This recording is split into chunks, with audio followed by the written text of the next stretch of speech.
అపవాదిచ్చేది ఎప్పుడు కూడా మొదట్లో సులభంగా మామూలుగా కనపడుతుంది, హాయిగా కనపడుతుంది.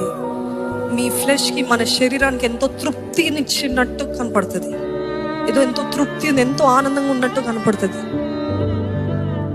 దేవుడు మాట్లాడద్దంటే మాట్లాడు, నీ కోపం ఏంటో నువ్వేంటో చూపించుకో అని అంటాడు. దేవుని చిత్తం అంటాడు, ఇదిగో మౌనంగా ఉండు. దేవుని చిత్తం అంటాడు, ఇది చేయొద్దు, నువ్వు ప్రతీకారం తీర్చుకోవద్దు, నువ్వు క్షమించు. ఇవన్నీ దేవుని చిత్తము. చేయటానికి మన శరీరానికి ఒప్పుకోము. దేవుని చిత్తం ఎప్పుడు కూడా మన జీవితంలో కష్టంగా ఉంటుంది. దేవుని చిత్తం అంటే ఎన్నోసార్లు మన జీవితంలో ఎన్నో పోగొట్టుకోవాల్సిన పరిస్థితి ఉంటుంది. ఎంతో ప్రేమించిన వారిని, ఎంతో ప్రేమించే ఉద్యోగమో వస్తువో ఏదో ఒకటి, మీరు ప్రేమించే వారిని దేవుడు అంటాడు, నా కోసం మొదలు పెడతావా, నా చిత్తాన్ని చేస్తావా? మన సమాధానం ఇక్కడ, మీ సమాధానం ఏంటంటే మీరు అందరూ తప్పకుండా అంటారు.